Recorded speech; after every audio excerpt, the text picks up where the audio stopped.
तो संसार को भूलने से शांति मिलती है। यह हमारी आज की आध्यात्मिक चर्चा का विषय है। संसार को भूलने से शांति मिलती है। दुख कहाँ है? दुख संसार के संबंध में है। जागृत और स्वप्न में संसार का संबंध रहता है, इसलिए शांति नहीं मिलती। संसार को भूल जाते हो तब शांति मिलती है। यदि संसार का त्याग और परमात्मा में स्थित हो जाए तो कितना आनंद होगा। भूलने मात्र से सुख मिलता है। भूलने मात्र से मन को ताकत मिलती है, बुद्धि को ताकत मिलती है, इंद्रियों को ताकत मिलती है, शरीर को ताकत मिलती है। परंतु संसार के साथ रहने से मन थकता है, बुद्धि थकती है, इंद्रियां थकती हैं, शरीर थकता है। संसार का अभाव होता है गाढ़ नींद में।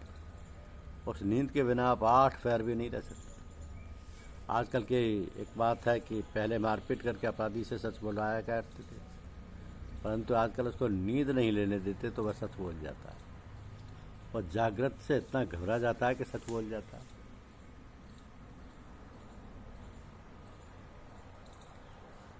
मारपीट से उतनी जल्दी सच नहीं बोलता। अतः नींद नहीं लेना कोई मामूली दुख नहीं है। नींद में बहुत बड़ा सुख मिलता है। आप कहते हो कि ऐसे सुख से सोया कि पता नहीं था, तो दुख किसका है? दुख संसार के संबंध का है। तो आप सुख राशि हो। अगर सुख राशि नहीं हो तो नींद क्यों चाहते हो? विश्राम क्यों चाहते हो? काम धंधा करो 8 पैर। नींद में शरीर को विश्राम मिलता है, मन बुद्धि इंद्रियों को विश्राम मिलता है। संसार को भूल जाने से आनंद मिलता है। अगर संसार का त्याग कर दो तो बड़ा भारी आनंद मिलेगा और स्वरूप में स्थिति हो जाएगी। स्वरूप में आपकी स्थिति स्वतः स्वाभाविक है और स्वरूप में महान आनंद है।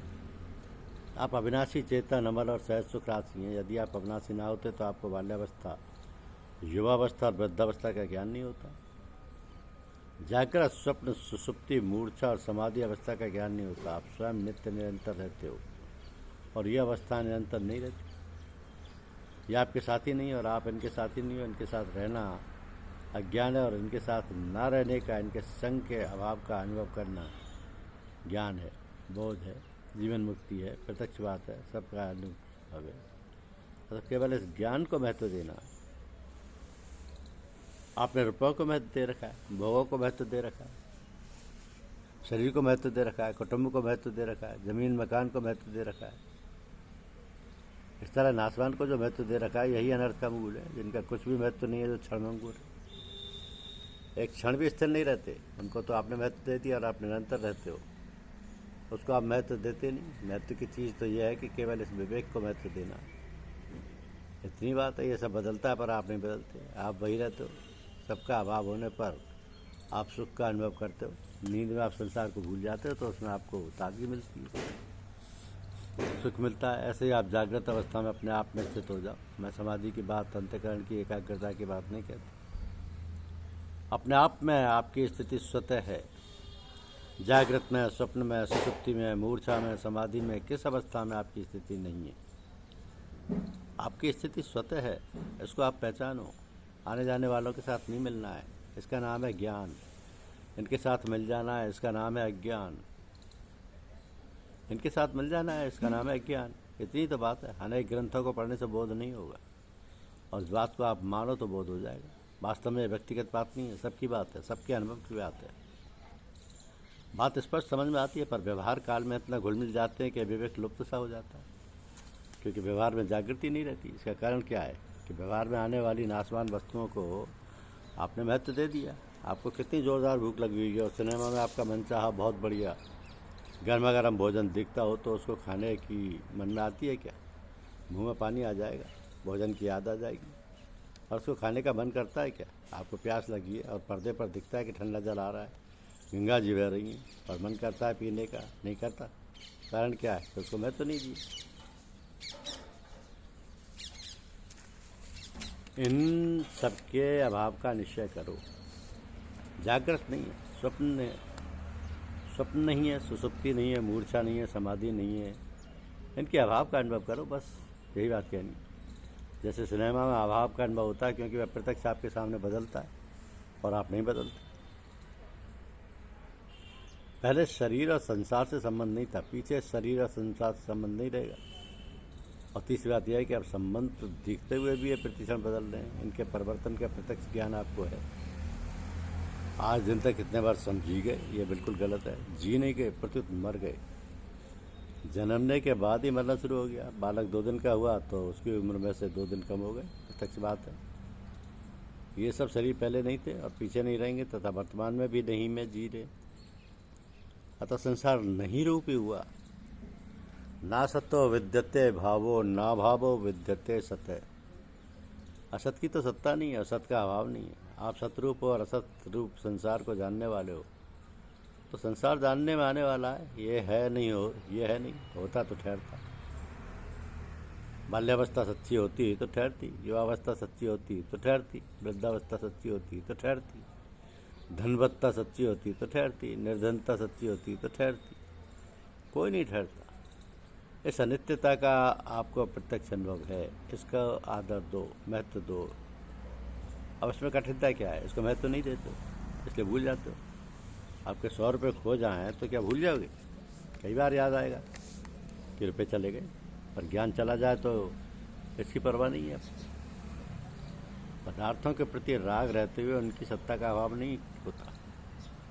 भोजन में राग रहते हुए भी सिनेमा के भोजन में सत्ता का अभाव कैसे हुआ?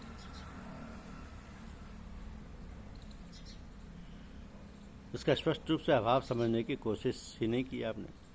सिनेमा में पहले से ही जानते हैं कि ये नहीं है, परंतु यहाँ पहले ही मान लेते हैं कि ये है। ये है पना आपका बनाया हुआ है, इसमें तो है नहीं। संसार का है पना अंदर बैठा हुआ है, ये निकल नहीं रहा। बात तो यहाँ अटक रही है।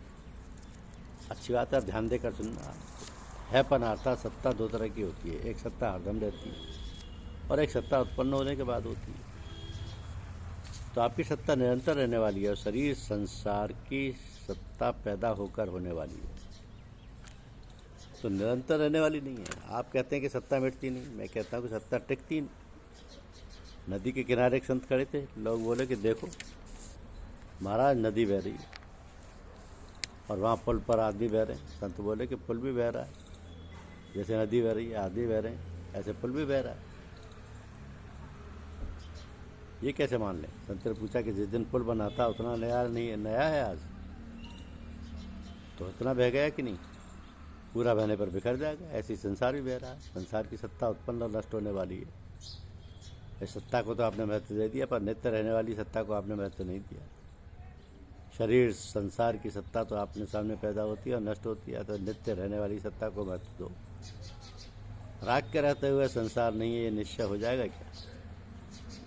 अभी आपको अभाव का कुछ ज्ञान हुआ कि नहीं? तो इस समय राग मिट गया क्या?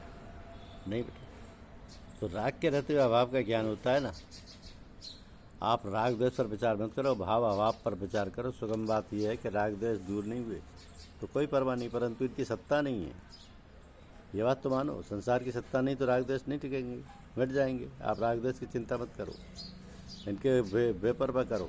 राग हो गया तो हो गया, कोई परवाह नहीं। द्वेष हो गया तो हो गया, कोई परवाह नहीं। राग को पकड़ो ना द्वेष को पकड़ो, जो पैदा होता है वो नष्ट होता है।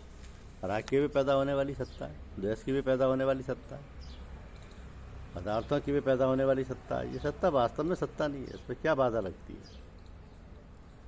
जैसे नींद आने पर संसार को भूल जाते हो, अभी मेरी बात सुनते हो तो अभी अपना घर याद है क्या? अब याद दिलाने से याद आ गया, नहीं तो भूले हुए थे। ऐसे ही संसार को भूल जा। जो नाशवान है उसको भूलने का, उसके अभाव का तो अनुभव होता है, पर आप उसको महत्व नहीं देते। आप संसार के अभाव को और परमात्मा के भाव को महत्व नहीं देते। संसार के अभाव और परमात्मा के भाव का ज्ञान तो आपको है। इतनी कृपा करो कि इस ज्ञान को महत्व दो। बालू की भांति दीवार, बालू की भीत या दीवार हो और नदी के ऊपर बनाना चाहे तो क्या ठहर जाएगी? ये राग द्वेष तो बालू की भीत है और संसार नदी की तरह बह रहा है। बहते हुए संसार में राग द्वेष कैसे मिटेंगे? इतनी बात याद रखो कि यह बहने वाला नहीं, रहने वाला नहीं। ये बहने वाला, रहने वाला नहीं है। सुखदायी अथवा दुखदायी कोई परिस्थिति आए वह रहने वाली नहीं है। इतनी बात याद हो जाए तो सुगमता से महान अनुभव हो जाए, बोध हो जाए। धन्यवाद। यूट्यूब चैनल को लाइक और सब्सक्राइब अवश्य कीजिए। शुक्रिया।